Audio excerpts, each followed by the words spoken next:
আচ্ছা দেখ, আমি কেমিক্যাল কাইনেটিক্স পড়াচ্ছিলাম, তো কেমিক্যাল কাইনেটিক্সের দুদিন ক্লাস নিয়েছি, আমাদের ম্যাক্সিমামই শেষ হয়ে এসছে। আজকে খানিকটা বাকি রয়েছে, সেটা করব। তারপরে কি ধরনের কোশ্চেন নিটের এক্সামে এসছে বা কম্পিটিটিভ এক্সামে এসছে, সেরকম ধরনের কোশ্চেন আমি কিছু কিছু ডিসকাস করব, কিছু আমি মানে তোদের করার জন্য দেব। তো আমরা দেখবি যে ফার্স্ট অর্ডার কাইনেটিক্স তার যে এক্সপেরিমেন্টাল যে এভিডেন্সগুলো, সেই জিনিসগুলো নিয়ে আলোচনা করেছিলাম। এমনি ভিডিও পোস্ট করা আছে, সেটা দেখতেও পাবি। তো আজকে আমরা যেটা ডিসকাস করব সেটা হচ্ছে কি না, দেখ কাইনেটিক্সে যেটা ইম্পর্টেন্ট যেটা বিষয়টা, সেটা হচ্ছে যে কাইনেটিক্সে সবসময় কিন্তু আমাকে মেকানিজম স্টাডি করতে হয়। Without the study of mechanism আমি কিন্তু কখনোই অর্ডার প্রেডিক্ট করতে পারি না, একটা রিয়াকশনের অর্ডার কি বলতে পারি।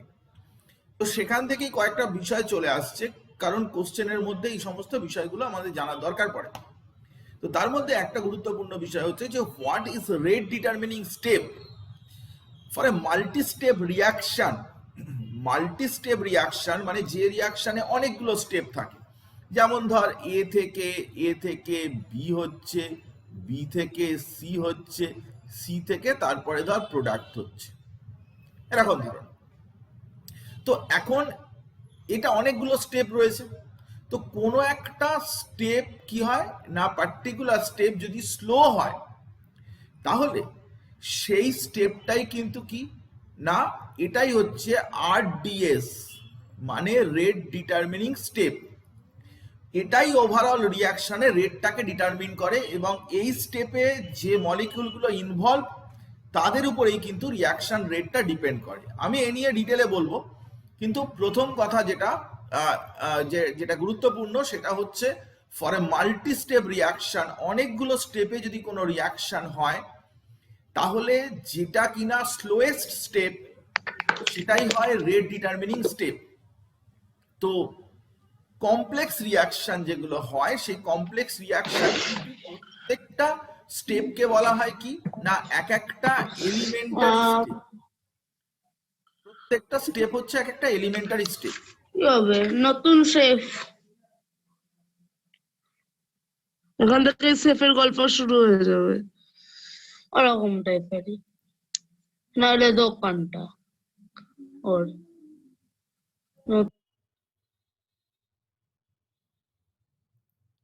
তো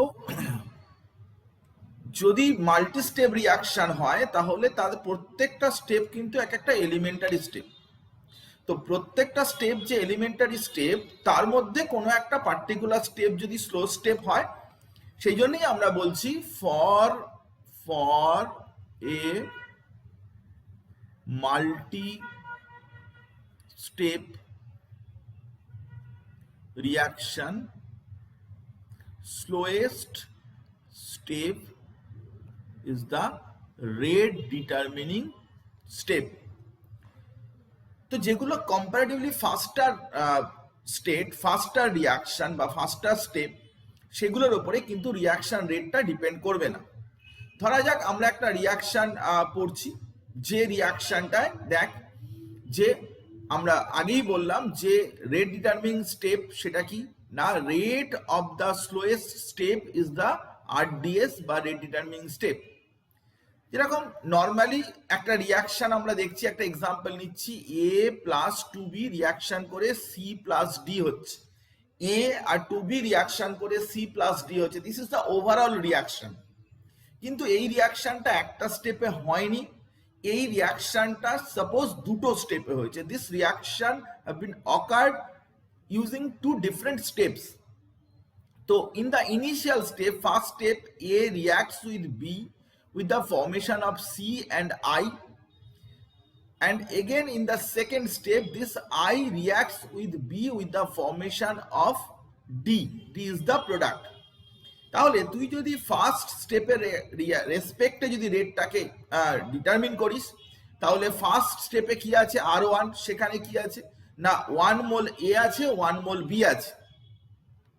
আর সেকেন্ড স্টেপে কি আছে না R2, সেখানে কিন্তু K2 1 মোল বি আছে, আর আছে কিন্তু আই, মানে যেটা রিয়াকশন ইন্টারমিডিয়েট, তার কনসেন্ট্রেশন রয়েছে। এই দুটো স্টেপে কিন্তু রিয়াকশনটা হয়েছে। কথাটা ভালো করে বোঝার চেষ্টা কর, আমি যেটা বলছি প্লিজ পে অ্যাটেনশন, এই বিষয়টা লক্ষ্য রাখার চেষ্টা কর। তো আমরা যখন দুটো স্টেপে যখন রিয়াকশন হচ্ছে বা কোনো মাল্টি স্টেপে রিয়াকশন হচ্ছে, প্রত্যেকটা স্টেপের ইন্ডিভিজুয়ালি আমরা রেট ইকুয়েশন লিখতে পারি, চাইলে লিখতে পারি। কিন্তু বিষয়টা হচ্ছে যে আমরা যখন ওভারঅল রিয়াকশন নিয়ে ভাববো তখন কি না, ওভারঅল রিয়াকশন নিয়ে ভাববো তখন আমাকে রেট ডিটারমিনিং স্টেপটা জানতে হবে যে কোন স্টেপটা রেট ডিটারমিনিং। সাপোজ যদি এমন হয় যে প্রথম স্টেপটাই রেট ডিটারমিনিং, এটাই হচ্ছে স্লো, তাহলে ওভারঅল রিয়াকশনের যে রেট ইকুয়েশনটা সেটা এটাই দাঁড়াবে।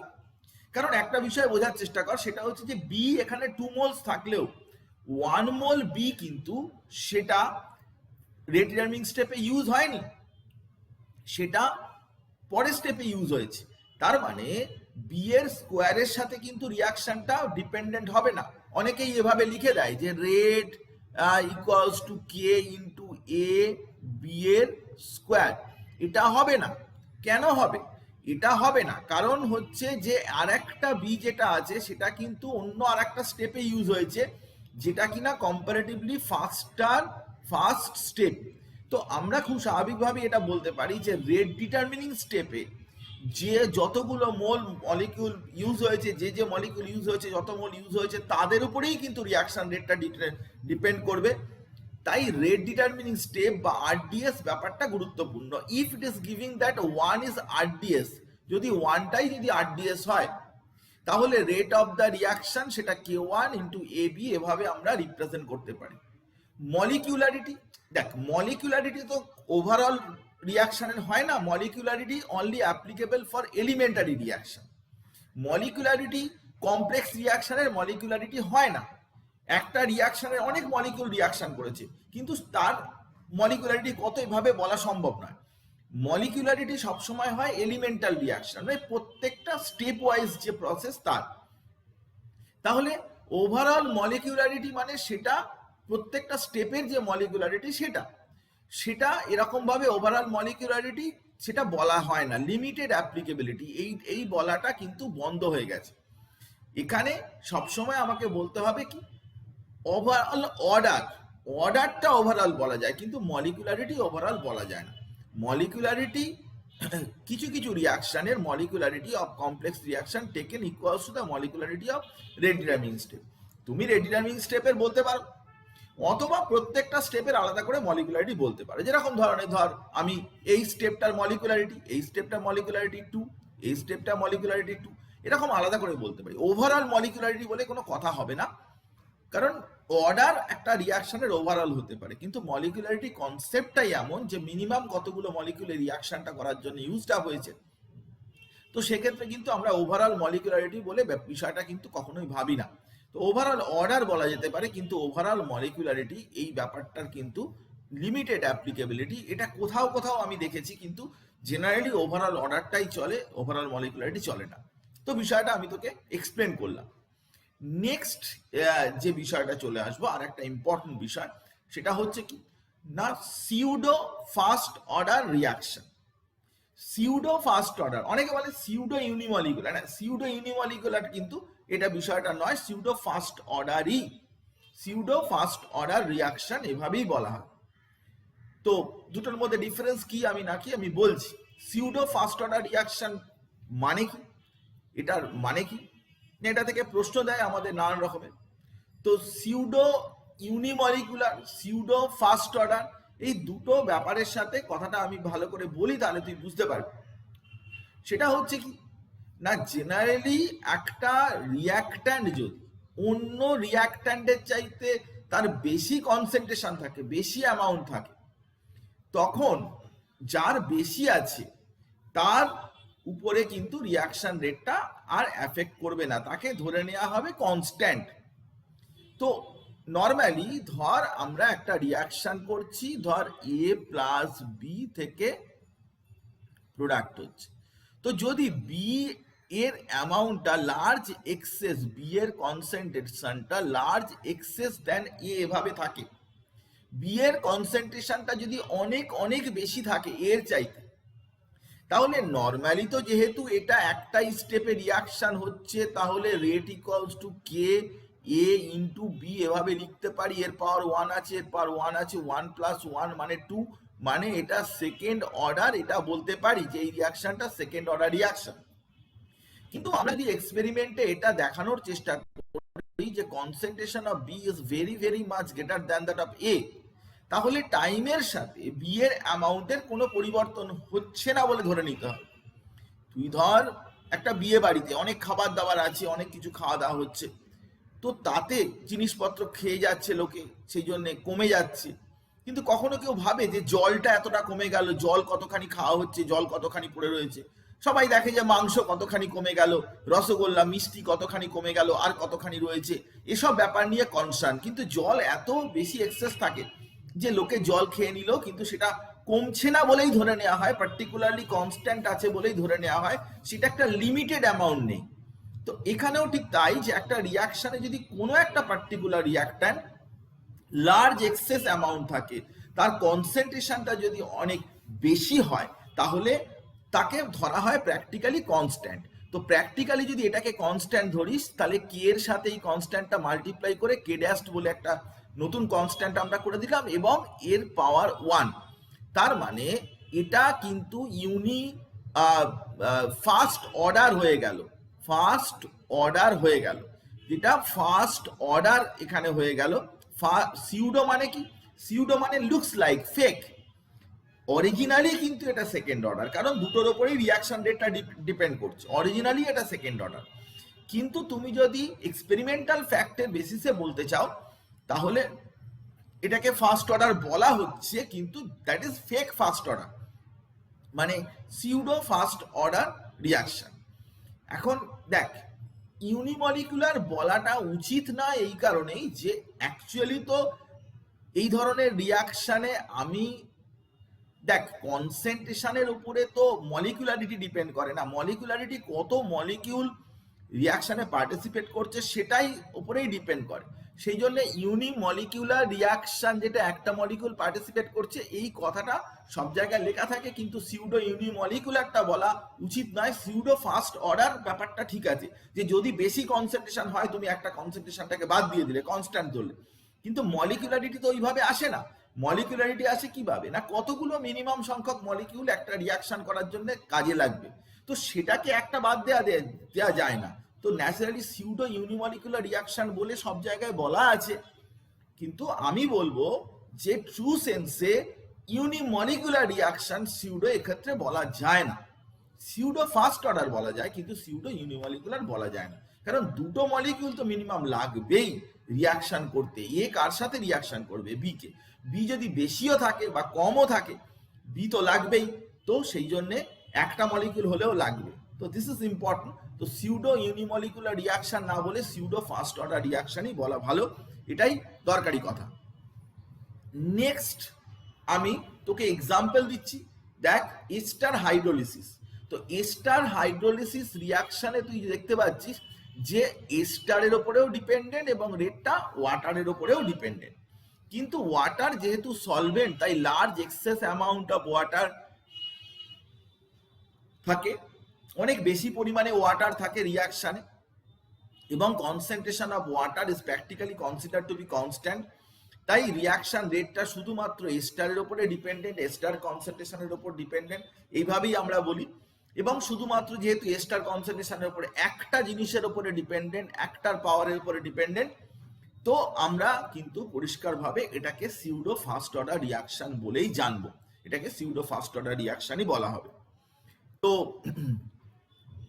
এখানে অর্ডার অফ দ্য রিয়াকশন 1, আর এটা যদি এলিমেন্টারি রিয়াকশন হয়, তাহলে মলিকুলারিটি 1 বলে তর্কের খাতিরে ধরা যেতে পারে, মলিকুলারিটি 1।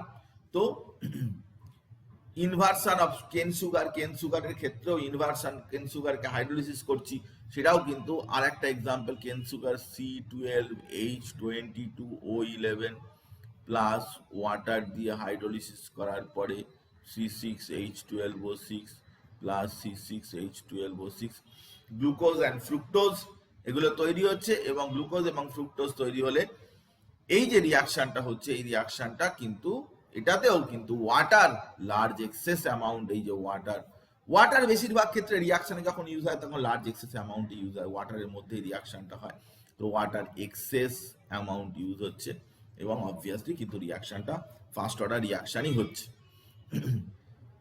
এবারে চলে আয় যে রিয়াকশনের থিওরি মানে কি? আমরা এই কথা বারবার বলে এসেছি যে rate of the reaction is not a constant quantity. এই কথা সবাই আমরা জানি যে রেট অফ দ্য রিয়াকশন কখনোই কিন্তু এটা কনস্ট্যান্ট কোয়ান্টিটি নয়। কথাটার মানে কি না, আমি এভাবে বলতে পারি না যে এই রিয়াকশনটা রেটটা কত, ওই রিয়াকশনের রেটটা কত, তমুক রিয়াকশনের রেটটা কত, এটা বলতে পারি না। কেন বলতে পারি না?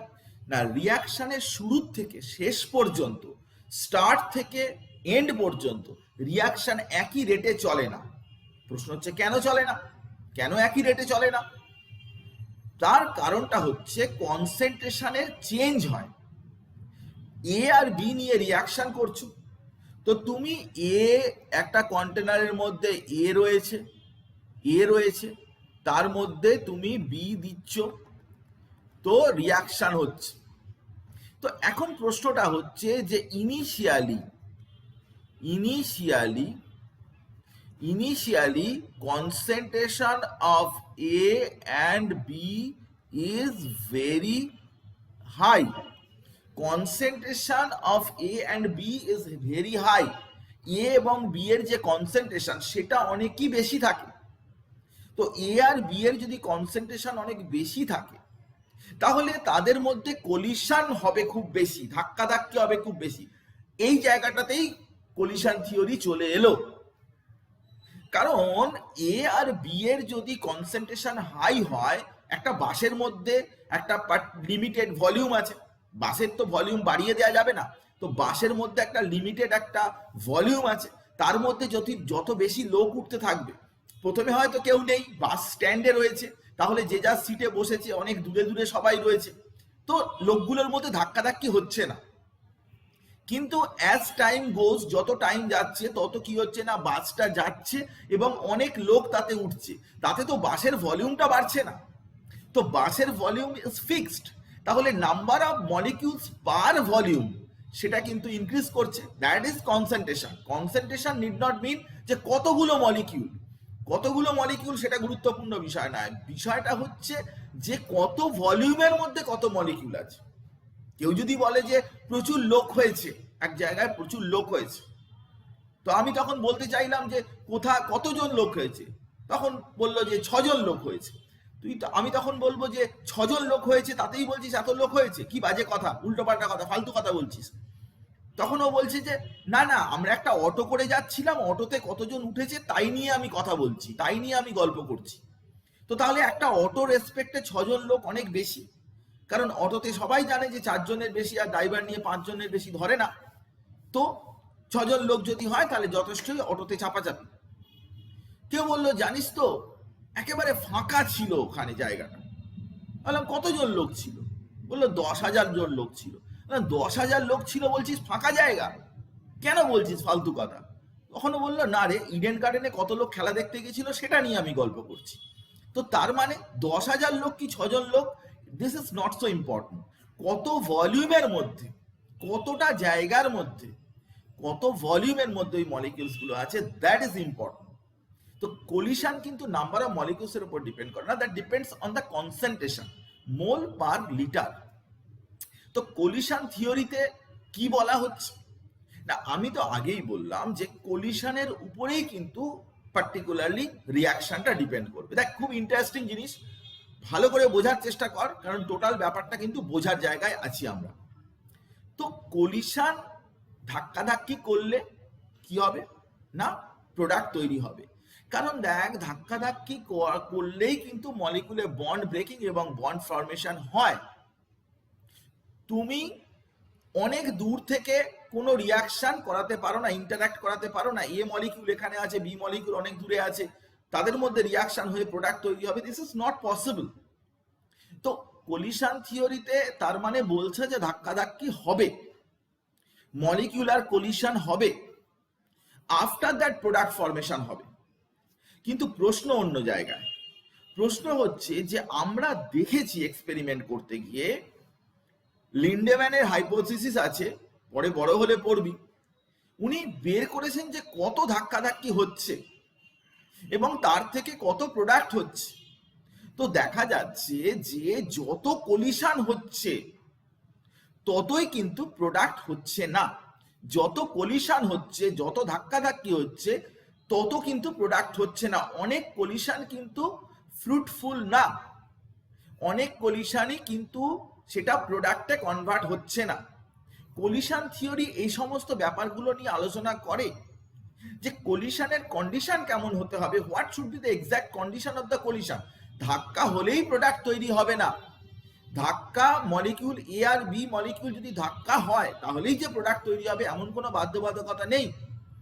সেই ধাক্কারও কন্ডিশন আছে যে কিরকম ধরনের কলিশন হতে হবে, কি এক্সটেন্টে কলিশন হতে হবে, তার জন্য কিন্তু থিওরির দরকার। তো চল আমরা সেটা জানার দরকার।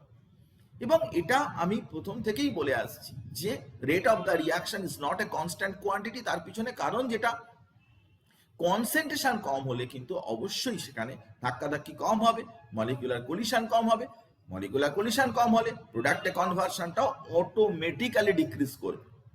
তো এখন বিষয়টা হচ্ছে যে কলিশন থিওরিতে কি কথাগুলো বলা আছে, চল আমরা দেখি। আমরা এই ব্যাপারগুলো আমাদের বুঝতে হবে। তো মলিকিউল কিন্তু এই কথা বারবারই বলা হয়েছে যে must collide with each other.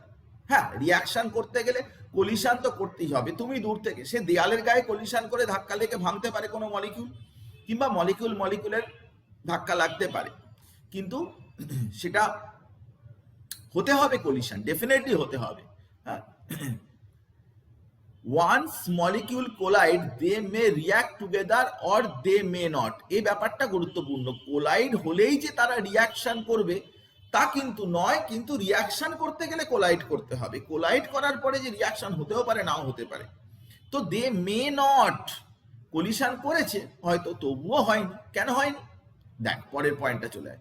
Molecule must have sufficient energy. দেখ, এটা এ বলে একটা মলিকিউল আছে, দিস ইজ, এখানে আমার কাছে দুটো এরকম পেন আছে। তো এ বলে একটা মলিকিউল আছে আর বি বলে একটা মলিকিউল আছে, এদের মধ্যে ধাক্কা লাগবে।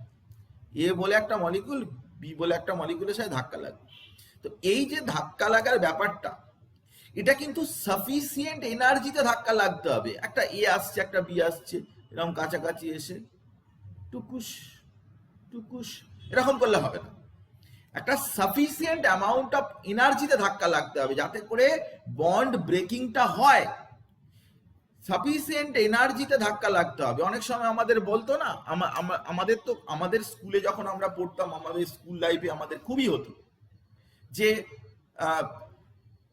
এরকম এরকম স্কুলে কোনো একটা প্রশ্ন জিজ্ঞাসা করলো।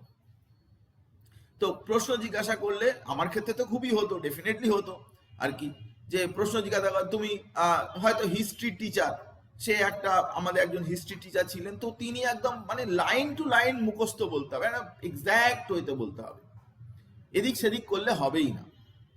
তো যাক, এবারে স্টুডেন্টকে বললো, আচ্ছা তুমি বলো ডাউনফল অফ দ্য মোগল এম্পায়ারের 4টে পয়েন্ট বলো, মোগল এম্পায়ারের ডাউনফলের পয়েন্ট বলো, তুমি 4টে বলো। বললো, ও দাঁড়িয়ে বললো, বলতে পারলো না, হাঁ করে দাঁড়িয়ে রয়েছে। তার পাশের তুমি বলো, ও দাঁড়িয়ে রয়েছে, হাঁ করে দাঁড়িয়ে রয়েছে। তুমি বলো, তা দাঁড়িয়ে রয়েছে। তুমি বলো, আর তারপরটা বলতে হচ্ছে না, দাঁড়িয়ে পড়ছে, শুধু স্ট্রেট দাঁড়িয়ে পড়ছে, জানে বলতে পারবো না, কেউ পড়েই আসেনি। তো এরকম করতে করতে স্যার আর তুমি বলো এরকম আর করছে না, একটু বাদেই শুধু স্যারের মুখ থেকে একটাই আওয়াজ শোনা যাচ্ছে, নেক্সট নেক্সট নেক্সট, এরকম করে স্যার বলে যাচ্ছে, আর পরপর পরপর দাঁড়িয়ে যাচ্ছে। তারপরে দেখা গেল যে একজন বলতে পারলো, একজন ছিল ভালো ছেলে, সব পড়ে এসছে, সে এবার বলতে পারলো। স্যার এই চারটে পয়েন্ট বলে দিল, ভেরি গুড, স্যার খুব খুশি হলেন, ভেরি গুড, ঠিক আছে তুমি চলে এসো এদিকে, তুমি ঠিক বলেছো একদম। সেও খুশি, অন্যরা দাঁড়িয়ে রয়েছে, মুখ ফুক বেজার করে দাঁড়িয়ে রয়েছে, কি হবে এখন।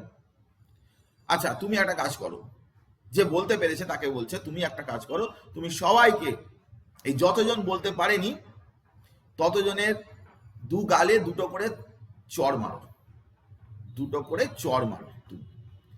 তো এবারে তো সে এবারে প্রত্যেকের সামনে যাচ্ছে, গিয়ে চড় মারছে। এবার চড় মারার সময়, এবার সবই তো বন্ধু ক্লাসের মধ্যে, এবার চড় মারার সময় ক্লাসের মধ্যে বন্ধু, কিছু কিছু আবার খুব একটা ভালো বন্ধু নয়, তো চড় মারার ইন্টেন্সিটি চেঞ্জ হচ্ছে, খুবই ক্লোজ বন্ধু, সে হয়তো এমনই চড় মারলো স্যারের চোখে পড়ে গেল। স্যার বললো কিরে তুই কি গালে হাত বুলোচ্ছিস, ওর গালে হাত বুলিয়ে দিচ্ছিস, এটা কি চড় মারা হলো? উল্টে স্যারও তার মুখে একটা চড় মেরে বললো এটাকে বলে চড় মারা, সে আবার বলতে পেরেও একটা চড় খেয়ে গেল।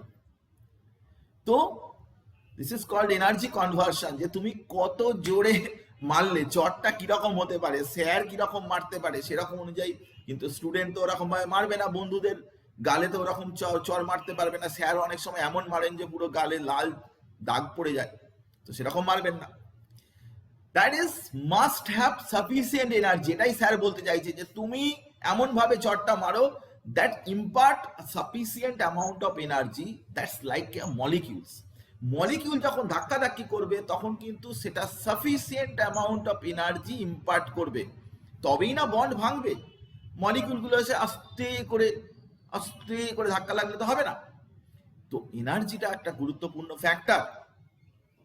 molecules must have correct geometry, exactly তুমি কোন দিক থেকে ধাক্কাটা লাগছে, কোন দিক থেকে ধাক্কাটা লাগছে, চড় মারার একটা ওরিয়েন্টেশন আছে, কিরকম ভাবে মারতে হয়। তুমি চড় মারাটা এরকম করে মারতে পারো না, তুমি এরকম করে মারতে হবে, কারণ গালটা এরকম এরকম জায়গাতেই থাকে, তো ন্যাচারালি প্রপার ওরিয়েন্টেশনে না মারলে তো মারা হবে না। তো ওরিয়েন্টেশনটা ভীষণ গুরুত্বপূর্ণ বিষয়। ধরা যাক এ আর B A B R CD ধাক্কা লেগে কি হবে না বিসি আর এডি তৈরি হবে। এই দুটো ধাক্কা লেগে বিসি আর এডি তৈরি হবে। তো ধাক্কাটা কিভাবে হবে, দেখ এ বি, ও আচ্ছা এরকম করে ধাক্কা লাগিয়ে দিই স্যার, এ বি সি, হ্যাঁ বি এর সাথে সি এর ধাক্কা লাগলো, কিন্তু এ আর ডি এর তো ধাক্কা লাগলো না, এ আর ডিটা কি করে জুড়বে না, ওভাবে প্রপার ওরিয়েন্টেশন তোমাকে খুঁজে বের করতে হবে। কি হবে, A B R C D এইভাবে আসবে, সি এটা উল্টে গিয়ে এরকম ভাবে আসবে, এইভাবে আসবে। তাহলে কি হবে না বিসি যখন ধাক্কা লাগবে এটা, এবং এডি যখন ধাক্কা লাগবে এই বন্ডগুলো ব্রেক করবে। তো ওরিয়েন্টেশন, প্রপার জিওমেট্রিটাও কিন্তু গুরুত্বপূর্ণ।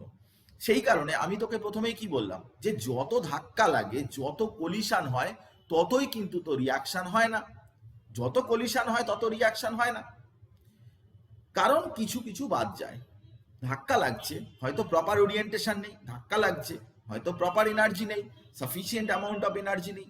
তো এই বিষয়গুলো কিন্তু যদি না হয় তাহলে সেক্ষেত্রে কিন্তু হবে না। যেরকম এখানে দেখানো হচ্ছে যে কিরকম ভাবে ইনসাফিসিয়েন্ট কাইনেটিক এনার্জির ধাক্কা লাগছে, কিন্তু no reaction, insufficient kinetic energy, কোনো রিয়াকশন হলো না। কিন্তু optimal energy of the molecules reaction হলো। এখানে ইনকারেক্ট ওরিয়েন্টেশন, এমন ওরিয়েন্টেশন যে এরকম এরকম ধাক্কা লাগলে হবে না, ইনকারেক্ট ওরিয়েন্টেশনটা ঠিকঠাক নয়, নো রিয়াকশন। তার মানে এনার্জি আর ওরিয়েন্টেশন এই দুটো বিষয় কিন্তু সব সময়ের জন্যই গুরুত্বপূর্ণ।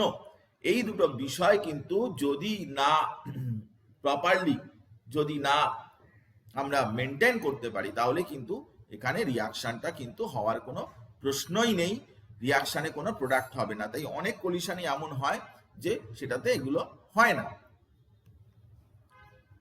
তো এবারে আমরা এই কোলিশন ফ্রিকোয়েন্সি এবং এনার্জি ফ্যাক্টর সেগুলো কিভাবে কাজে লাগছে সেগুলোর এক্সপ্লেনেশন আমি তোকে দেবো, যে কোলিশন ফ্রিকোয়েন্সি পার ইউনিট টাইমে কতগুলো কোলিশন হচ্ছে এবং এনার্জি ফ্যাক্টর গুলো কিভাবে কাজে লাগছে সেটার কথা বলবো। দেখ, প্রথম কথা হচ্ছে যে একটা রিয়াকশন, সেখানে রেট ল আমরা তো আগে থেকেই জানি যে R equals to K A B, যদি এটা ধরে নিলাম যে এলিমেন্টারি রিয়াকশন। কোলিশন ফ্রিকোয়েন্সিটা কি? কোলিশন ফ্রিকোয়েন্সি হচ্ছে কি না, এটা একটা ইউনিট ভলিউম আছে, ইউনিট ভলিউম মানে 1 সিসি বা 1 লিটার ইউনিট ভলিউম। আর আমি 1 সেকেন্ডের জন্য মেজার করছি, কথাটা বোঝার চেষ্টা কর। এর মধ্যে মলিকিউল আছে, তো number of collision, number of collision কত হবে, নাম্বার অফ কোলিশন কত হবে যদি আমি একটা ইউনিট ভলিউমের কোনো কন্টেনারে একটা পার্টিকুলার টেম্পারেচারে, টি একটা টেম্পারেচার ফিক্স থাকতে হবে অবভিয়াসলি, তো পার্টিকুলার টেম্পারেচারে যদি আমরা এটা করি তাহলে কতটা ওখানে রিয়াকশন হবে, কতটা কোলিশন হবে, সেই নাম্বার অফ কোলিশনটাকেই বলে কোলিশন ফ্রিকোয়েন্সি। দেখ ভালো করে লেখাটা পড়, collision frequency is the number of collisions taking place per second per unit volume at a given temperature. একটা পার্টিকুলার টেম্পারেচারে নাম্বার অফ কোলিশনস সেটা proportional to the concentration of the colliding species. Collision কতগুলো হবে সেটা কিন্তু primarily concentration of the colliding species, কতগুলো collision হবে সেটা কিন্তু কনসেন্ট্রেশন বাড়লে তো কোলিশন বেশি হবে, এটা তো তুই বুঝতেই পারছিস। বাসে 4টে লোক আছে, ধাক্কাধাক্কি হবে না, কিন্তু বাসে 100টা লোক আছে, ডেফিনেটলি ধাক্কাধাক্কি হবে। তো কনসেন্ট্রেশন বাড়লে তো ধাক্কাধাক্কি কোলিশন বাড়বেই। তাহলে প্রাইমারিলি আমরা কোলিশন ফ্রিকোয়েন্সিটা বলতে পারি যে collision frequency directly proportional to A B. A B যদি রিয়াকশনে পার্টিসিপেট করে তাহলে এ বি এর সাথে ডাইরেক্টলি প্রপোর্শনাল। আর যদি প্রপোর্শনালিটি সাইন তুলে দিই তাহলে এখানে একটা জেড বলে একটা কনস্ট্যান্ট লিখলাম, জেড হচ্ছে কোলিশন ফ্রিকোয়েন্সি কনস্ট্যান্ট। হ্যাঁ, কোলিশন ফ্রিকোয়েন্সি কনস্ট্যান্ট, যেটা উপরে আরো আদার যে ফ্যাক্টর আছে কোলিশনে সেই ফ্যাক্টরগুলো ডিপেন্ড করে, পরে আসছি। তো কোলিশন ফ্রিকোয়েন্সি তাহলে সেটা কিসের সাথে প্রপোর্শনাল সেটার কথা আমি বললাম, জেড ইন্টু এ বি এর কনসেন্ট্রেশনের সাথে ডাইরেক্টলি প্রপোর্শনাল। জেড হচ্ছে প্রপোর্শনালিটি কনস্ট্যান্ট। কারোর কোনো অসুবিধা হলে আমাকে বলবে। এবারে হচ্ছে এনার্জি ফ্যাক্টর। এনার্জি ফ্যাক্টর মানে হচ্ছে যে তুমি যখন কোনো রিয়াকশন করাবে তখন একটা মিনিমাম অ্যামাউন্ট অফ এনার্জি লাগবে এই রিয়াকশনটাকে এক্সিকিউট করার জন্য, মিনিমাম অ্যামাউন্ট অফ এনার্জি লাগবে রিয়াকশনটা করার জন্য। তাকে বলে কি না থ্রেশহোল্ড এনার্জি। থ্রেশহোল্ড এনার্জি মানে ওই এনার্জিটার চাইতে বেশি একটা, এরকম একটা মাউন্টেন আছে, একটা উঁচু জায়গা আছে, তুমি এখান থেকে একটা বল নিয়ে এখান থেকে এনার্জি দিচ্ছ, কোনো সময় এটা এই দিকে আসবে, যখন এইখানে তুমি পাঠাতে পারবে, এই জায়গাটায় পাঠাতে পারবে, তারপরেই কিন্তু যাবে। তাহলে এই এনার্জিটাই হচ্ছে কি না থ্রেশহোল্ড এনার্জি বা অ্যাক্টিভেশন এনার্জি ই এ। তো only the molecules having energy more than that threshold energy result in successful collision। তাদের মধ্যে যে কলিশন হবে ওই এনার্জি অবস্থায় যে সাকসেসফুল কলিশন হবে সেগুলোই কিন্তু শুধু প্রোডাক্টে কনভার্টেড হবে। এনার্জি ফ্যাক্টরটা কিন্তু খুব গুরুত্বপূর্ণ, এনার্জি ফ্যাক্টরটাকে ওভারকাম করতে পারলে হবে না, না করতে পারলে হবে না। যেরকম এখানে দুটো গ্রাফ রয়েছে, T2 গ্রেটার দ্যান T1, তো এটা হচ্ছে ধর অ্যাক্টিভেশন এনার্জি। তো অ্যাক্টিভেশন এনার্জির পরে যে মলিকিউলগুলো আছে এই হচ্ছে এদিকে, এইদিকে হচ্ছে ফ্র্যাকশন অফ মলিকিউল। তাহলে এইটুকু জায়গায় মানে এতখানি ফ্র্যাকশন অফ মলিকিউল তারাই কিন্তু রিয়াকশনে পার্টিসিপেট করতে পারবে। বাকি এসব জায়গায় যে মলিকিউল আছে তাদের এনার্জি কিন্তু কম, এর চাইতে এনার্জি কম। তুমি একটা জায়গায় ভর্তি হতে গেছো, মিনিমাম 95% না পেলে ভর্তি হওয়া যাবে না। তো 95% অ্যান্ড অনওয়ার্ডস যারা পাবে তারাই ভর্তি হবে ওখানে। কিন্তু তুমি যদি 94% পাও, 94.5% পাও, থ্রেশহোল্ড হচ্ছে 95%, তার চাইতে 0.1%ও কম পেলে তুমি ওখানে ভর্তি হতে পারবে না। তো তার উপরে যারা আছে তারা ভর্তি হতে পারবে। 95% যদি কন্ডিশন হয়, তুমি গিয়ে বললে আমি 99% পেয়েছি, আমি কি ভর্তি হতে পারবো? হ্যাঁ, তুমি ভর্তি হতে পারবে। না, আমার তো 95% নেই, না, বেশি এনার্জিতে হতে পারবে, মানে বেশি তার তোমার যদি নাম্বার থাকে তাহলে তুমি হতে পারবে, কম হলে হতে পারবে, কম হলে হবে না। তো এখানে টেম্পারেচার যদি বাড়িয়ে দেওয়া যায় তাহলে কার্ভটা ডান দিকে ফ্ল্যাট করে। ম্যাক্স বোল্টজম্যান ডিস্ট্রিবিউশন ল নিশ্চয়ই পড়েছিস স্টেটস অফ ম্যাটারে, আমি না হলে এখানে পড়াবো। তো তাতে দেখা যাচ্ছে কার্ভটা আরো ডান দিকে চলে যায়, ফ্র্যাকশন অফ মলিকিউল হায়ার এনার্জিতে বেশি চলে যায়, এবং তখন এই পুরো যে শেডের এরিয়া, এই যে পুরো যে এরিয়াটা, যেটা যে এই জায়গাটা পুরোটাই যে জায়গা, এই পুরো জায়গাটাই কিন্তু আমরা যে জায়গাটার কথা বলছি, পুরো জায়গাটাই কিন্তু এখানে তুই পেয়ে যাবি। এই এই এই জায়গাটা, এই জায়গাটা এক্সট্রা হলো, এই জায়গা প্লাস এই জায়গা, দুটো নিচের জায়গা, এই দুটো জায়গায় কিন্তু আমরা এভাবে বলতে পারি। তো এই এই জিনিসটা কিন্তু এনার্জি ফ্যাক্টরের সাথে কোরিলেটেড, এনার্জি ফ্যাক্টরের সাথে আমরা এটাকে কোরিলেট করছি, এবং এনার্জি ফ্যাক্টরের সাথে কোরিলেট করার পরে যারা এনার্জি, এই পার্টিকুলার এনার্জি চাইতে বেশি হবে, অ্যাক্টিভেশন এনার্জি চাইতে বেশি হবে, তারাই কিন্তু এই রিয়াকশনে পার্টিসিপেট করবে। তো এফ ইকুয়ালস টু e⁻⁻⁸ এটাকে বলে Boltzmann factor F, fraction of molecules having energy more than threshold energy. Threshold এনার্জির চাইতে বেশি এনার্জি, সেটাই হচ্ছে বোলটজম্যান ফ্যাক্টর। তো এই এনার্জি চাইতে বেশি হতে হবে। তো এই দুটো বিষয়কে কাজে লাগিয়ে, এই যে এনার্জি এবং কলিশন ফ্রিকোয়েন্সি, এই বিষয়গুলোকে কাজে লাগিয়ে আরেনিয়াস ইকুয়েশন তৈরি করেছেন। আরেনিয়াসের ইকুয়েশন ব্যাপারটা কি না, টেম্পারেচার বাড়ালে রেট অফ দ্য রিয়াকশন বাড়ে, টেম্পারেচার বাড়ালে রেট অফ দ্য রিয়াকশন বাড়ে, কিন্তু তার বাড়াটা কিন্তু এনরমাস। তো সেটা উনি ম্যাথমেটিক্যালি রিলেশনশিপ দিয়েছিলেন, যে রিলেশনশিপের উপরে বেস করে এই এই এই মেথড আমরা অ্যাপ্লাই করেছি। 1 মিনিট দাঁড়া, 1 মিনিট, আমি আসছি, 1 মিনিট।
আচ্ছা, তো আরেনিয়াসের ইকুয়েশন হচ্ছে কি, temperature dependence of reaction rate, reaction রেটটার টেম্পারেচারের সাথে কিরকম ভাবে ডিপেন্ডেন্সি আছে, সেই ডিপেন্ডেন্সির কথাই আমরা বলছি।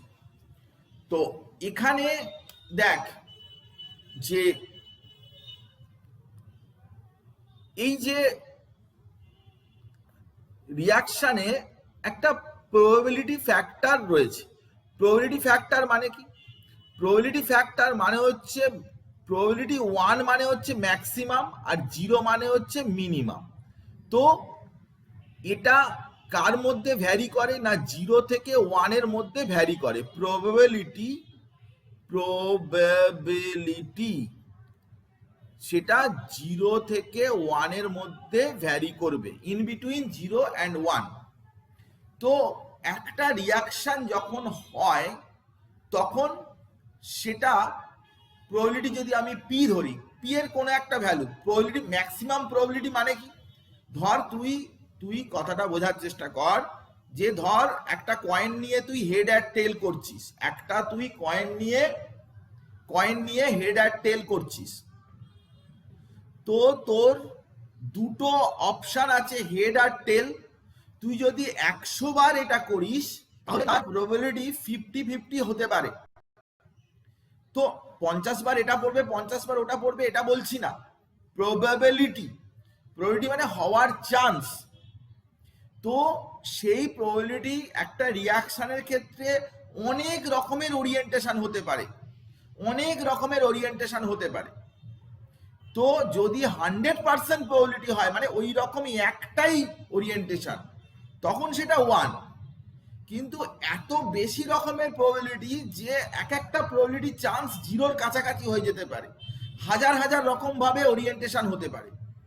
তো 0 থেকে 1 এর মধ্যে সেই জন্য প্রবাবিলিটির কথা বলা হচ্ছে। তো রিয়াকশন রেটটা আমরা আগেই কি বুঝেছিলাম, না কোলিশন ফ্রিকোয়েন্সি, যেটা Z into AB, energy factor মানে F equals to minus E A by R T, F equals to minus E to the power minus E A by R T, যেটা বোলসম্যান ফ্যাক্টর, সেটা এফ। আর কি না P হচ্ছে probability.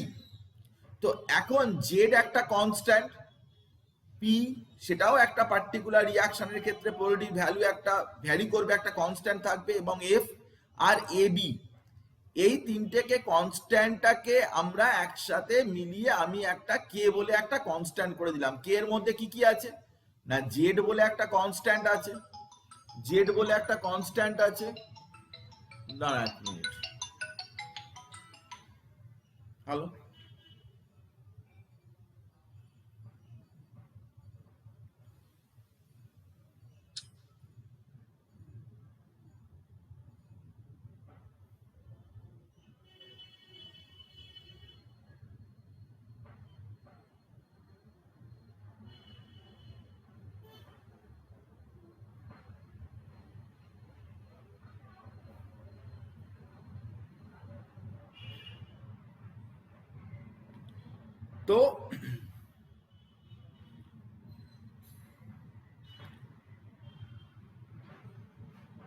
তো যেটা বলতে চাইছি সেটা হচ্ছে যে এই জেড পি এফ, এটা মানে হচ্ছে জেড একটা কোলিশন ফ্রিকোয়েন্সি কনস্ট্যান্ট, পি হচ্ছে প্রবাবিলিটি ফ্যাক্টর, এফ হচ্ছে বোলসম্যান ডিস্ট্রিবিউশন ফ্যাক্টর। তো এগুলোকে মাল্টিপ্লাই করলে যেটা হচ্ছে সেটাই হচ্ছে কি, না এই সব মিলিয়ে হচ্ছে এটা কে বলে যে ফ্যাক্টরটা এখানে ধরা হয়েছে, কেই হচ্ছে এটা। তো কে এর পরিবর্তে সেই জন্য আমরা কি লিখছি, না এই জেড আর পি এটাকে মাল্টিপ্লাই করে আমি লিখছি এ, মানে প্রি এক্সপোনেন্ট ফ্যাক্টর, যেটাকে বলে আরেনিয়াস কনস্ট্যান্ট, এটাকে এ ধরা হচ্ছে। আর এফ তো জানিসই, F E to the power minus E A by R T. তাহলে টোটাল বিষয়টা যেটা দাঁড়ালো, কে আমাদের এই ফ্যাক্টরটা জেড পি এফ, এই জেড আর পি মিলিয়েই আমরা আরেনিয়াস ফ্যাক্টর যেটা সেটাকেই লিখছি। আর এফ এর ভ্যালু হচ্ছে E to the power minus E A by R T. এইটাই এই যে ইকুয়েশনটা দেয়া হলো, এইখানটায় যেটা বক্স করে দেয়া রয়েছে, এটাই হচ্ছে কি আরেনিয়াসের ইকুয়েশনের সিম্পলেস্ট ফর্ম।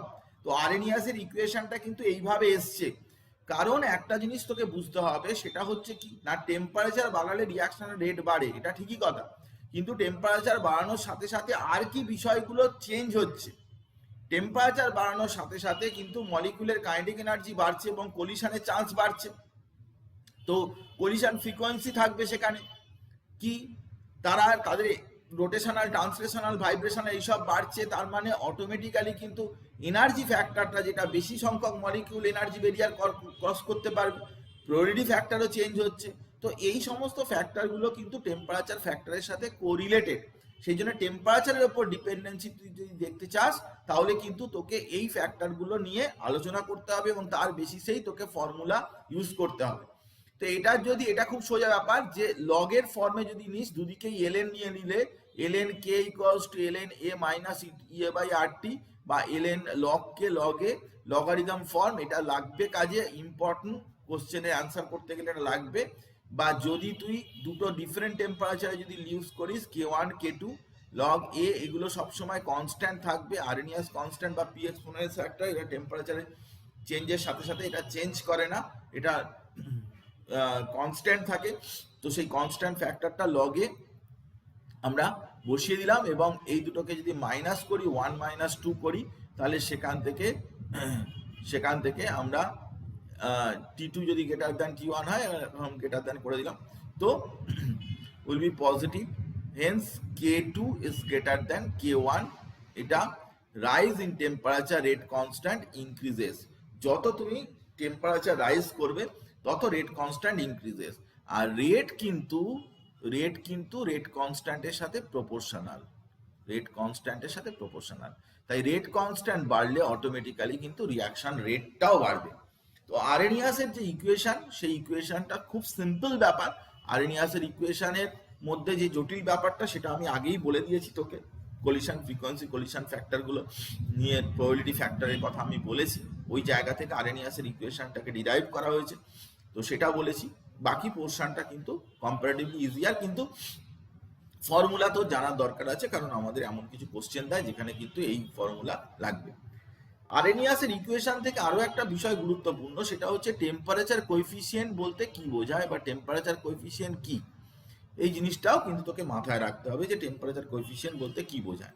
টেম্পারেচার কোএফিসিয়েন্ট কি না, টেম্পারেচার কোএফিসিয়েন্ট হচ্ছে যে যদি একটা পার্টিকুলার টেম্পারেচারে কত, তার কে এর ভ্যালু কত, আর তাকে তার সাথে 10 অ্যাড করলে, 10 ডিগ্রি রাইজ করলে কত, সেইটার সাথে 10 ডিগ্রি আগে যে অরিজিনাল যে কে ভ্যালু, এর যে ratio of the rate constant at two temperature separated by 10 degree Celsius is called temperature coefficient.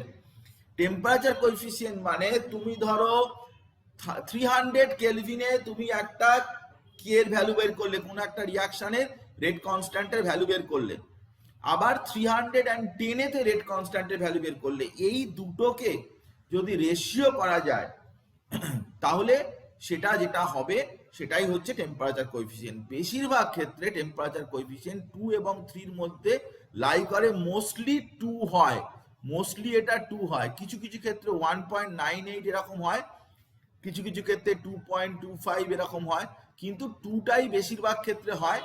তার মানে পার 10 degree rise in temperature, 10 degree rise যদি তুমি টেম্পারেচার করো, তাহলে rate constant nearly double, rate constant double হয়ে যায়, মানে রেটও ডাবল হয়ে যায়। মানে তুমি 300 কেলভিনে যা তোমার রিয়াকশনের রেট, তুমি যদি 310 করো, তাহলে 10 ডিগ্রি বাড়ালে কিন্তু রেটটা কিন্তু ডাবল হয়ে যাবে। দিস ইজ কল্ড, এই রেশিওটাকেই বলে টেম্পারেচার কোএফিসিয়েন্ট। এই যে 2 রেশিওটা হলো বা 1.98 হলো, এটাকে বলে টেম্পারেচার কোএফিসিয়েন্ট। এটা মনে রাখবি, এটা জিনিসটা মনে রাখবি, টেম্পারেচার কোএফিসিয়েন্টটা কি সেটা তুই খেয়াল রাখবি, এটা দরকার লাগবে। আচ্ছা,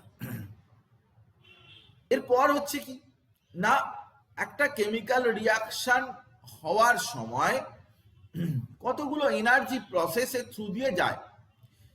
প্রথম কথা হচ্ছে যে একটা রিয়াকশনে রিয়াক্ট্যান্ট, তার একটা পার্টিকুলার এনার্জি থাকে, রিয়াক্ট্যান্ট যেটা, তার একটা পার্টিকুলার এনার্জি থাকে।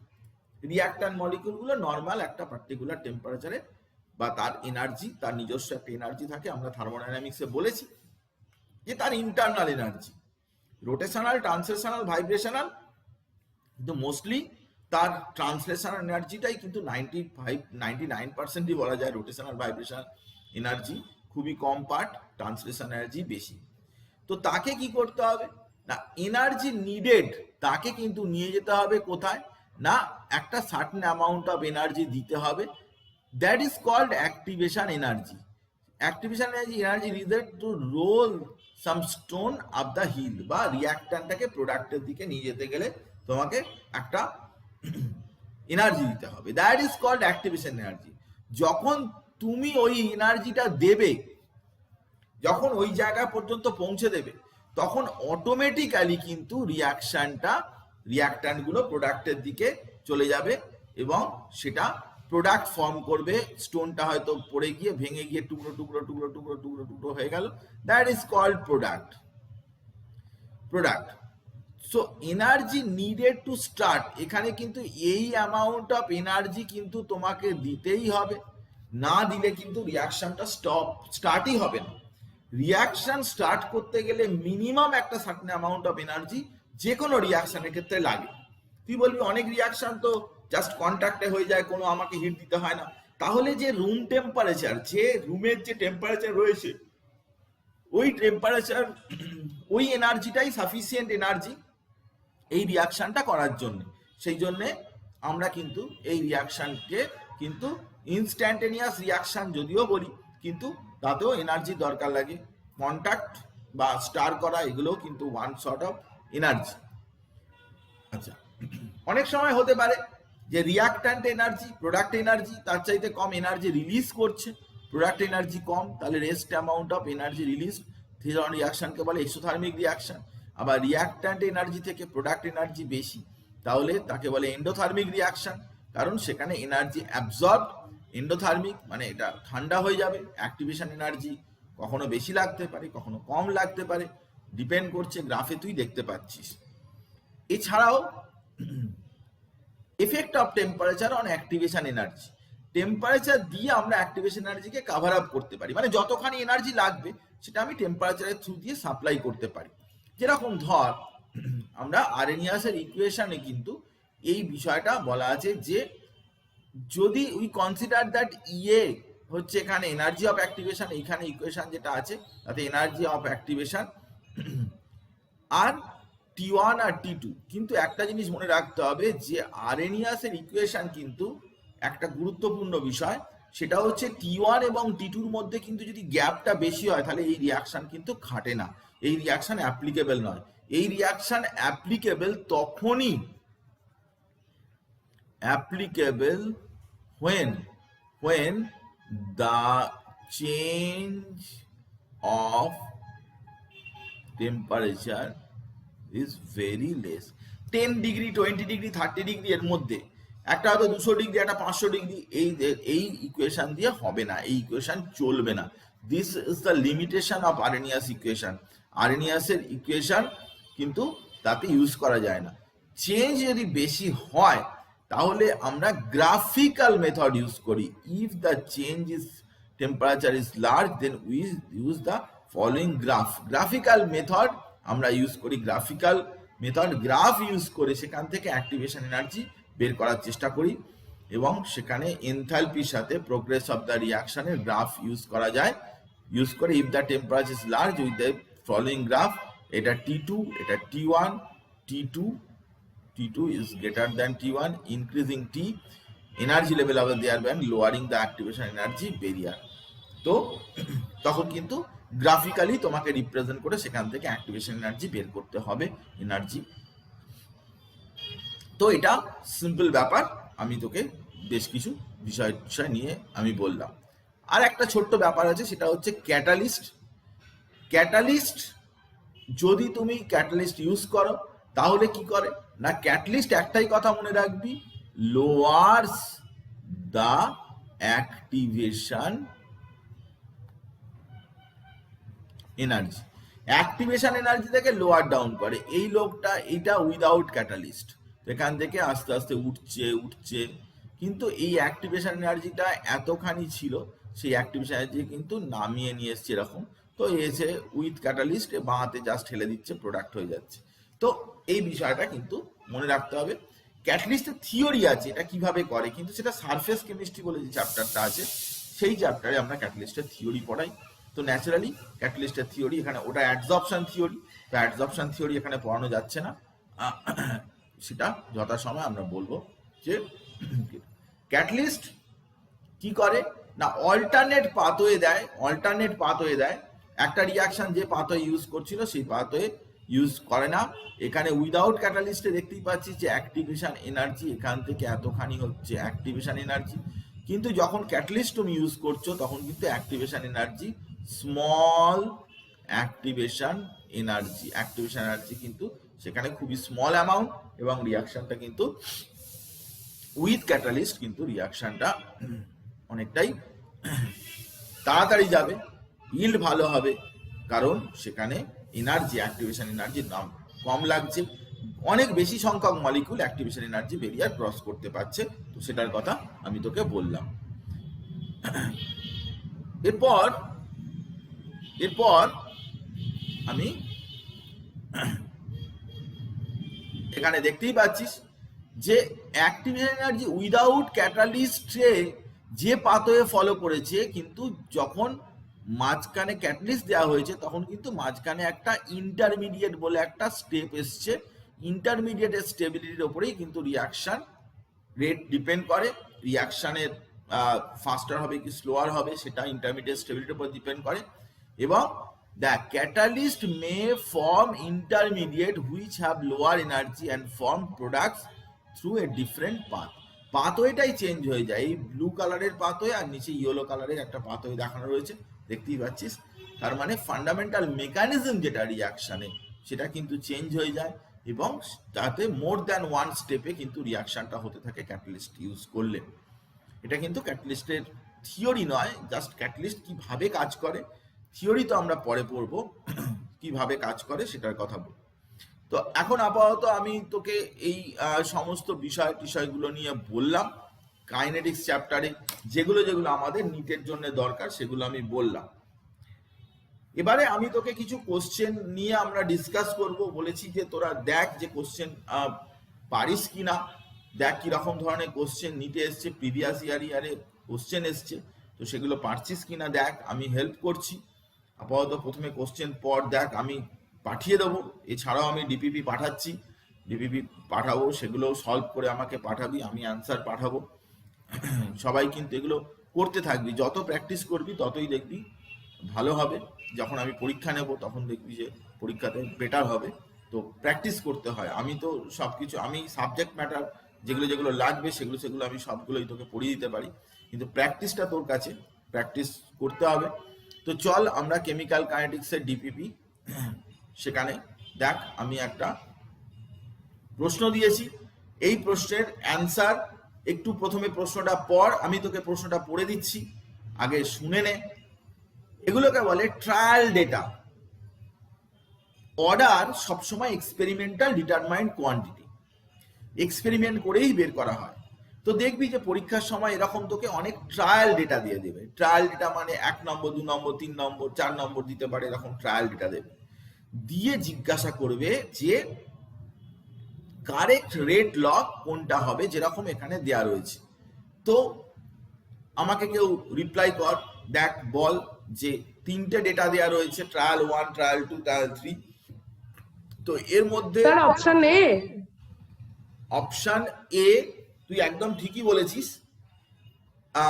ও কিভাবে বলেছে সেটা আমি বলে দিচ্ছি, একদম খুব ইজি ব্যাপার, এগুলো বলা টলা কোনো ব্যাপার নয়, খুব সহজেই তোরা এটা বলতে পারবি। দেখ তুই যদি ভালো করে লক্ষ্য করে দেখিস তাহলে কয়েকটা বিষয় এখানে তুই দেখতে পাবি। যে দেখ আমরা যখন এই ডেটাটা দেখছি তখন দেখ যে এর কনসেন্ট্রেশন প্রথমে 0.40 ছিল, 0.40 ছিল, তার থেকে 0.80 করেছি। সবসময় রেটটা, অর্ডারটা কিভাবে লিখতে হয় না, K A to the power X B to the power Y. তুই দেখ যে একে আমি চেঞ্জ করে দিয়েছি, ডাবল করে দিয়েছি, কিন্তু বিটা একই রয়েছে। একে আমি ডাবল করেছি, বিটা একই রয়েছে, কিন্তু তবুও রেটের কোনো চেঞ্জ হয়নি, রেট কিন্তু এখানে একই আছে। তার মানে বোঝা যাচ্ছে যে এর ওপরে রিয়াকশন রেটটা কিন্তু ডিপেন্ডেন্সি নেই, কারণ 0.40 ছিল, তার থেকে ডাবল করে দিয়েছি, কিন্তু রেটটা কোনো চেঞ্জ হলো না। তার মানে পরিষ্কার বোঝা যাচ্ছে যে এক্স এর ভ্যালু কিন্তু জিরো। কারোর উপরে যদি রিয়াকশন রেটটা ডিপেন্ড না করে তাহলে নিশ্চয়ই তার ওই ভ্যালুটা জিরো হবে। তো এক্স এর ভ্যালুটা এখানে অবশ্যই জিরো হয়ে গেল। আবার তুই যদি এইটা এইটা যদি তুই লক্ষ্য করে দেখিস যে 0.20 আর তার সাথে তুই যদি এখানে 0.40, তাহলে দেখ এর উপরে তো রিয়াকশন রেটটা ডিপেন্ডই করে না, প্রথমেই বুঝে গেছি আমরা যে এর অ্যামাউন্টটা চেঞ্জ করলে। কিন্তু বিকে তুই ডাবল করে দিয়েছিস, বিকে ডাবল করেছিস, কিন্তু এখানে 5.5 ইন্টু 10⁻⁻⁴, আর এটা হয়ে গেছে 2.2, এটা আমি 10⁻⁻⁴ এতে লিখলাম 22 ইন্টু 10⁻⁻⁴, 2.2 ছিল এটা। তার মানে এটা থেকে যখন এটা চেঞ্জ হয়েছে তখন এটা কত হয়েছে না 4 টাইমস চেঞ্জ হয়েছে। তার মানে আমি কনসেন্ট্রেশনকে যখন ডাবল করেছি তখন রেটটা 4 টাইমস হয়ে গেছে। তার মানে এটা কিন্তু স্কোয়ারের সাথে প্রপোর্শনাল, কারণ কনসেন্ট্রেশনটাকে আমি যখন ডাবল করছি তখন রেটটা 4 টাইমস হয়ে যাচ্ছে। কনসেন্ট্রেশনকে ডাবল করলে যদি ডাবল হতো তাহলে ওটা ডাইরেক্টলি এরকম প্রপোর্শনাল হতো, পাওয়ার 1 হতো।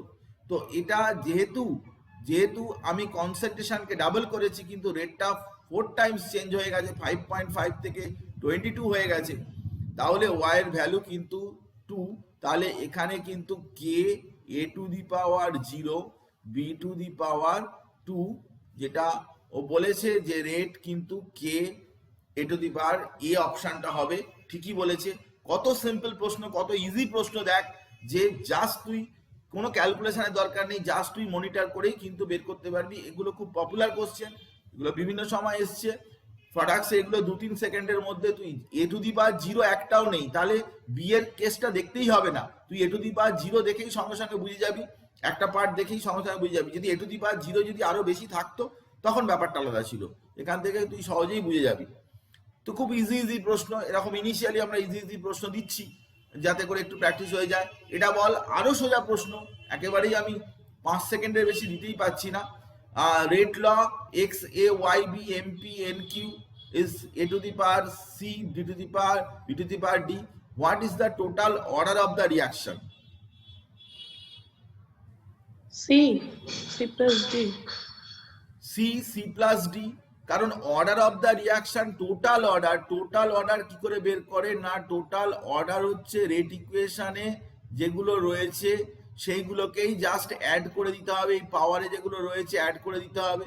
তো সি প্লাস ডি, সি আর ডি এখানে রয়েছে, তো C plus D order add করে দিলাম, সি প্লাস ডি হয়ে গেল, একদম ইজি ব্যাপার। চল আগে চল, এখানে একটা দেয়া রয়েছে, ভালো করে তুই দেখ যে এ বি সি ডি এরকম ধরনের ইকুয়েশনটা রয়েছে এবং সেখানে ট্রায়াল দিয়েছে 1 2 3 4, এবং ট্রায়াল দেওয়ার পরে বিভিন্ন রেট ল কোন করসপন্ডিং রেট লটা হবে সেটা জানতে চাইছে। তো দেখ আমরা কি বলবো।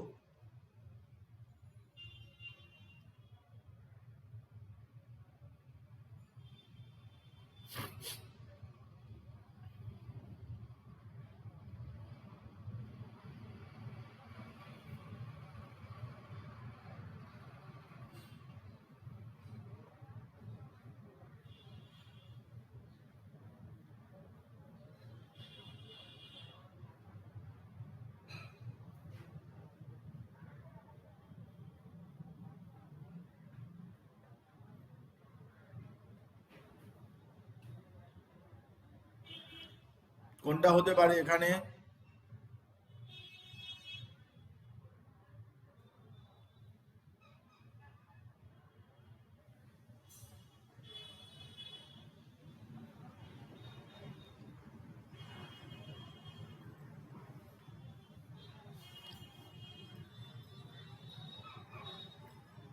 স্যার এগুলো ক্যালকুলেট করে বার করতে হবে, মানে ওই যেভাবে আছে? কোনো ক্যালকুলেশন করতে হবে না, তুই ডেটাগুলো ভালো করে দেখ, দেখলেই তুই বুঝতে পেরে যাবি। ডেটাগুলো দেখ, দেখলেই তুই বুঝতে পেরে যাবি, ক্যালকুলেশন করতে হয় না এগুলো। ক্যালকুলেশন অনেক আছে করতে হয়, কিন্তু এই কিছু কিছু আছে ক্যালকুলেশন করতে হয় না।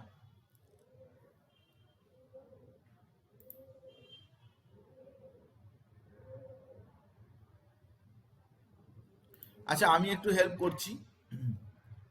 দেখ, তুই সি 1 and 3, 1 আর 3 এক্সপেরিমেন্টটা ভালো করে দেখ। দেখ এখানে কি হয়েছে,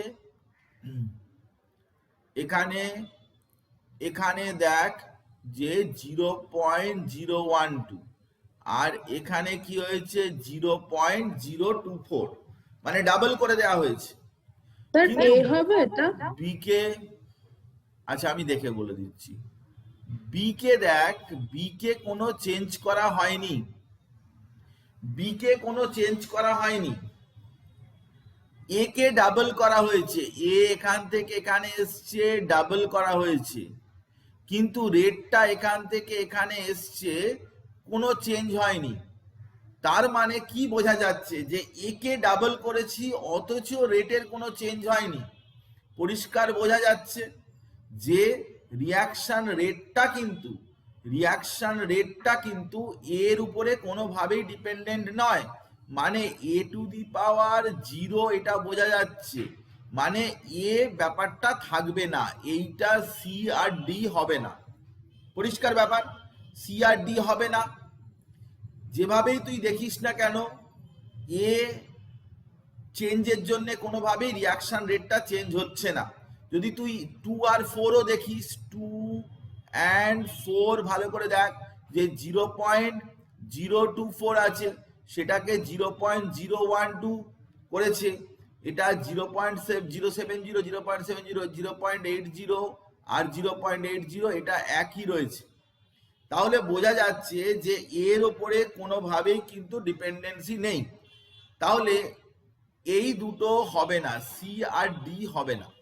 আচ্ছা, এবারে তুই দেখ যে কোনো একটা কেস তুই দেখার চেষ্টা কর যে বি 0.05035 এটাকে কি করা হয়েছে না, এটাকে ডাবল করা হয়েছে 0.035, আর এটাকে কি হয়েছে না, এটাকে ডাবল করা হয়েছে, বি কে ডাবল করা হয়েছে।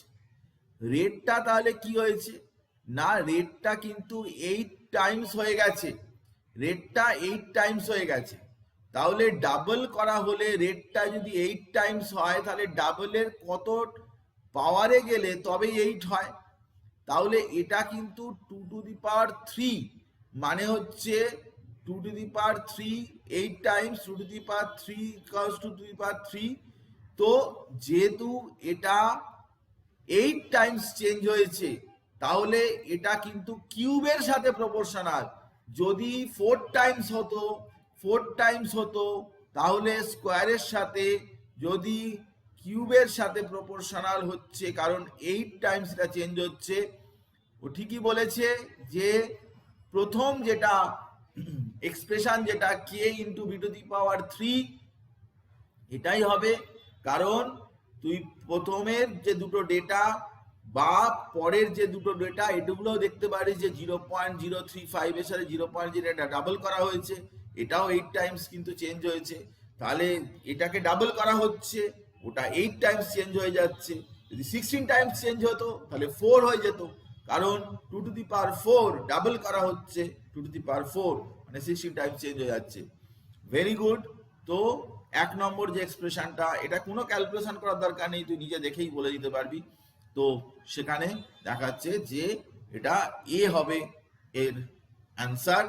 Very good. পরেরটায় আমরা চলে যাচ্ছি।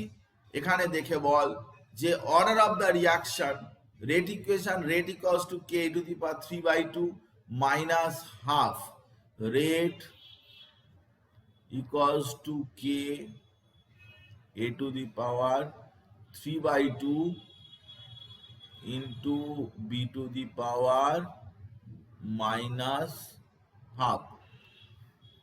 অর্ডার অফ দ্য রিয়াকশন, রিয়াকশনটার অর্ডার কত বলতে বলেছে, তাহলে কি হবে? খুব সোজা, 1 1, একদমই ঠিক। কারণ এই 3/2 এগুলোকে অ্যাড করে দিবি, মাইনাস থাকলে মাইনাস করবি। তো 2, 3 মাইনাস 1 মানে 2/2 ইকুয়ালস টু 1 মানে 1। ব্যাস হয়ে গেল। আচ্ছা, এখানে আমরা আর একটা প্রশ্নে চলে এসেছি, নেক্সট কোশ্চেন, যে অ্যাসিটোনের সাথে আয়োডিন H প্লাসের প্রোডাক্ট হচ্ছে, রিয়াকশন রেটের এক্সপ্রেশন দেওয়া রয়েছে dx/dt K acetone H plus, the order with respect to iodine, আয়োডিনের রেসপেক্টে অর্ডার এখানে কি হবে? 1 0 3 2 আছে, তো কোনটা হবে?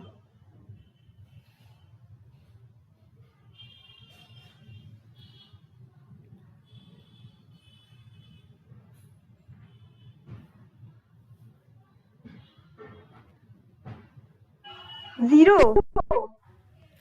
জিরো, অবশ্যই জিরো, অবশ্যই জিরো। কারণ আমরা যদি এটা ধরেই নিই যে একটা এলিমেন্টারি রিয়াকশন, তাহলে কে অ্যাসিটোন H প্লাস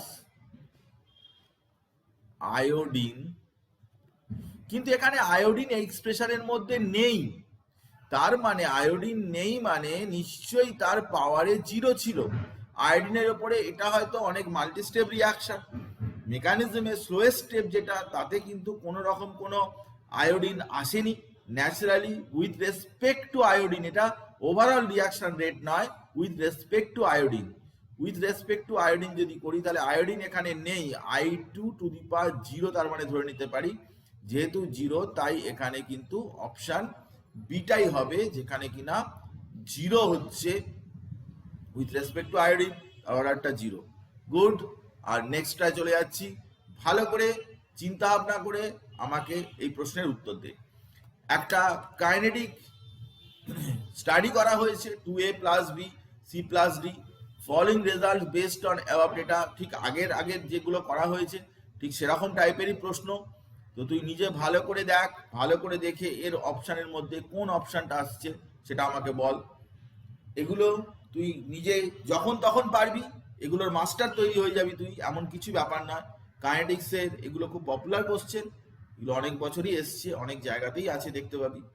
তো একটু প্র্যাকটিসের দরকার, আমি রিভিউ পাঠাবো, তাতে নিশ্চয়ই করবি।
চারটে ডেটা দেয়া রয়েছে, চারটে ডেটা ভালো করে দেখ।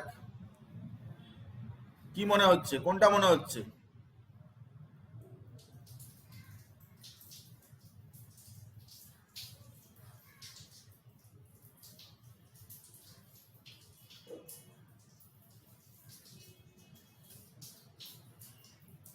বুঝতে পারছিস না? অসুবিধা হচ্ছে? আচ্ছা, আমি তোকে আবার একবার বলছি, তুই দেখ যে C1 and 4, তুই 1টা আর 4টা দেখ, ভালো করে দেখ কি বলতে চাইছি, বোঝার চেষ্টা কর জিনিসটা। 1 আর 4, তাতে দেখ বি এর কোনো চেঞ্জ হয়নি, দেখ বি সিটা 0.1 মনে আছে। হচ্ছে, হ্যাঁ, সিটা মনে হচ্ছে। সি, আচ্ছা আমি দেখছি, দেখ বি কোনো চেঞ্জ হয়নি, কিন্তু এ কি হয়েছে 0.1 থেকে 0.4 হয়েছে, এ ইনক্রিজড 4 টাইমস, একে 4 টাইমস ইনক্রিজ করা হয়েছে। এটা কি হয়েছে দেখ 6.0 থেকে 2.40 ইন্টু 10⁻⁻2, মানে 6.0 ইন্টু 10⁻³ থেকে চেঞ্জ হয়ে গিয়ে এটাকে 10⁻³ লেখ 24.0 ইন্টু 10⁻³ তাহলে এটাও কিন্তু 6 থেকে 24 হয়েছে, রেটও কিন্তু 4 টাইমস হয়েছে। এর কনসেন্ট্রেশন 4 টাইমস ইনক্রিজ করা হয়েছে, রেটও 4 টাইমস হয়েছে। তার মানে এটা কিন্তু ডাইরেক্টলি প্রপোর্শনাল, মানে এ যতটা চেঞ্জ হয়েছে রেটটা একে 4 টাইমস করা হয়েছে, রেটটাও 4 টাইমস হয়েছে, তার মানে ডাইরেক্টলি প্রপোর্শনাল, মানে টু দি পাওয়ার 1। তাহলে এ টু দি পাওয়ার 1 এখানে কিন্তু সি হবে না, সি অপশনটা বাদ চলে গেল, এর স্কোয়ার আছে, বি হতে পারে অথবা ডি হতে পারে, এটাও বাদ গেল আর সিটাও বাদ গেল, এ আর সি হবে না, কারণ 4 টাইমস যদি ডাবল করলে ডাবল হলো, 3 টাইমস করলে 3 টাইমস হলো, তাকে বলে ডাইরেক্টলি প্রপোর্শনাল, পাওয়ারটা 1। ডাবল করলি 4 টাইমস হয়ে গেল, তখন হচ্ছে কি স্কোয়ারের সাথে প্রপোর্শনাল, ডাবল করলি 8 টাইমস হয়ে গেল, তার মানে কিউবের সাথে প্রপোর্শনাল। Is it clear? ব্যাপারটা বোঝা যাচ্ছে যে ডাবল করলে যদি ডাবল হয় ডাইরেক্টলি প্রপোর্শনাল, কিন্তু ডাবল করলে যদি 4 টাইমস হয়ে যায় তাহলে স্কোয়ারের সাথে প্রপোর্শনাল, ডাবল করলে যদি কিউব মানে 8 টাইমস হয়ে যায় তাহলে কিউবের সাথে প্রপোর্শনাল। তো এখানে বোঝা যাচ্ছে যে এ এটা। এবারে দেখ তুই যদি অন্য একটা কালার নিচ্ছি আমি, দেখ 2 আর 3, দেখ 2 আর 3 কে দেখছিস, এটার কোনো চেঞ্জ নেই, কিন্তু বিটা এখানে ডাবল হয়ে গেছে, বি ইনক্রিজ ডাবল হয়ে গেছে, ডাবল হয়ে গেছে। আচ্ছা রেটটা কি হয়েছে 7.2 থেকে 7.2 ইন্টু 10⁻³ থেকে দেখ 20 10⁻, এটা এটা এটা 28.8 ইন্টু 10⁻, এটা -2 আছে, এটা -2, তার মানে এটা কি হয়েছে, এটা 4 টাইমস হয়ে গেছে। তাহলে ডাবল করেছি 4 টাইমস হয়েছে, ডাবল করেছি 4 টাইমস হয়েছে মানে কি, মানে স্কোয়ারের সাথে প্রপোর্শনাল। তাহলে রেট এর ইউনি পাওয়ার আর বি এর স্কোয়ার পাওয়ারের সাথে প্রপোর্শনাল, মানে এটা কোথায় আছে, এটা ডি অপশনটা রয়েছে, এটা ডি অপশনটা হবে, অপশন ডি হবে। দেখ বুঝতে পেরেছিস না বুঝতে পারিসনি আমাকে বল। তুই যখন কম্পেয়ার করবি তখন এ বি দুটো চেঞ্জ হলে তুই কম্পেয়ার করতে পারবি না, একটা ফিক্সড আছে আর একটা চেঞ্জ হচ্ছে, এরকম দেখে তুই রেটটাকে কম্পেয়ার করবি, কম্পেয়ার করলে ব্যাপারটা তবে বুঝতে পারবি। এবং যদি তোর ডাবল করলে যদি ডাবল হয় তাহলে এই অর্ডারটা 1 হবে, ডাবল করলে যদি 4 টাইমস হয় অর্ডারটা 2 হবে, ডাবল করলে যদি 8 টাইমস হয় তাহলে অর্ডারটা 3 হবে, ডাবল করলে যদি 16 টাইমস হয় তাহলে অর্ডারটা 4 হবে। এরকম ভাবে যায় অর্ডারটা, এরকম ভাবে যায়। ক্লিয়ার ব্যাপারটা?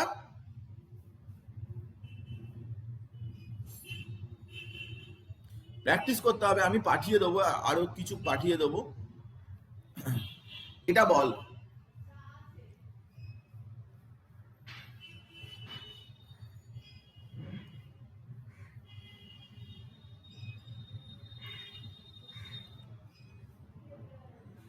রেট অফ ডিসঅ্যাপিয়ারেন্স অফ, তাহলে আমরা রেটটাকে যখন লিখি কিভাবে লিখি, মাইনাস ডি অফ, যদি পটাশিয়াম ডাইক্রোমেট দিয়ে লিখি Cr2O7 মাইনাস বাই ডিটি। আয়োডিনের, এটা হচ্ছে রেট অফ ডিসঅ্যাপিয়ারেন্স, আয়োডিনের ফরমেশন দিয়ে যদি লিখি তাহলে plus D of I2 by D T, এটা 1/3 বসাতে হয়। ব্যালেন্সের নাম্বারগুলো কিরকম বসাতে হয়? তো আমাদের কি আছে না, আমাদের এখানে দেখ যে রেট অফ ডিসঅ্যাপিয়ারেন্স এটা 1.55 এটা দেয়া রয়েছে। কি দেয়া রয়েছে না, এই জিনিসটা দেয়া রয়েছে, এটা এই জিনিসটা দেয়া রয়েছে 1.55 ইন্টু 10⁻²।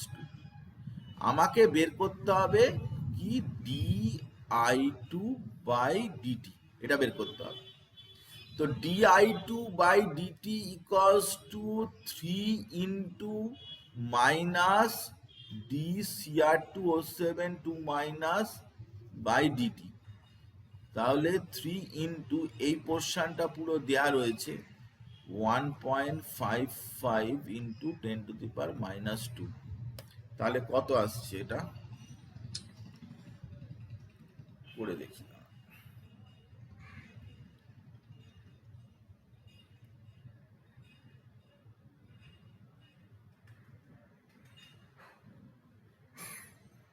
এইটা আসবে 4.65 এটা আসবে। তো আমি তোকে কিছু কিছু প্রবলেম দেখালাম, এগুলো আরো প্র্যাকটিস করতে হবে, আরো অনেক প্রবলেম আছে আমি পাঠিয়ে দিচ্ছি, তোরা একটু প্র্যাকটিস অবশ্যই, আমি যেগুলো পাঠাবো সেগুলো করবি, করে আমাকে বলবি, না হলে আমাকে বলবি, বা হলেও আমাকে বলবি, জানাবি যেগুলো এগুলো করেছিস। যত তুই প্র্যাকটিস করবি তত দেখবি এই সমস্ত ব্যাপার। থিওরি পড়াটা তো গুরুত্বপূর্ণ, কিন্তু যত তুই এরকম ধরনের নিট লেভেলের কোশ্চেন তুই প্র্যাকটিস করবি তত দেখবি ব্যাপারটা ক্লিয়ার হবে। এবং এগুলো স্ট্যান্ডার্ড প্রশ্ন, এগুলো করতে করতেই প্র্যাকটিস করতে করতে এক সময় তুই এমন জায়গায় চলে যাবি যে অসুবিধার কিছু হবে না। কিন্তু practice is must, practice practice and practice. যদি তুই পড়াটা, থিওরি পড়াটা যদি তোর 60% হয়, তাহলে প্র্যাকটিসটা কিন্তু 40% অবশ্যই তোকে প্র্যাকটিসের মধ্যে রাখতেই হবে। যতবার পড়বি তুই 40% অবশ্যই সেটা প্র্যাকটিস থাকতেই হবে। এবং শেষের দিকে গিয়ে তোর ব্যাপারটা উল্টে যাবে, জাস্ট পড়াটা 40% হবে কিন্তু 60% প্র্যাকটিস হয়ে যাবে, আর একটু সিলেবাসটা কভার আপ হয়ে গেলে। এটা করতে থাক। আমরা কাইনেটিক্স চ্যাপ্টারটা শেষ করলাম, এর আগে ইলেকট্রোকেমিস্ট্রি চ্যাপ্টার শেষ করেছি, ডিপিপিও পাঠিয়েছি আমি তোদের কাছে, কেউ আমাকে করে পাঠাসনি। সারা সলিড স্টেট কেমিস্ট্রিও পড়িয়েছি, আমাদের সলিউশন এবং সারফেস কেমিস্ট্রি, ফিজিক্যালের কেমিস্ট্রির দিকে আমরা কমপ্লিট করে দেবো। তো সলিউশন এবং সারফেস কেমিস্ট্রি এ দুটো ছোট ছোট পার্ট আছে, আমাদের হয়ে যাবে তাড়াতাড়ি। তো সেগুলো আমরা কমপ্লিট করে দেবো আগামী ক্লাসে, এবং তার সাথে সাথে ডিপিপিও পাঠাতে থাকবো। অবশ্যই তোরা করবি। আর এর সাথেই স্লাইডেই আমি কিছু ডিপিপি আমি আজকে করাবো ভেবেছিলাম, তো আমার স্কুলে ক্লাস আছে, 12টা থেকে ক্লাস থাকে, তো সেই জন্যে আমি পাঠিয়ে দিচ্ছি, তোরা এরপরে এগুলো করবি। আমি ক্লাসটা করে নিই, তারপরে আমি পাঠিয়ে দিচ্ছি। ওকে, থ্যাংক ইউ। এই পর্যন্ত থাকলো আজকে।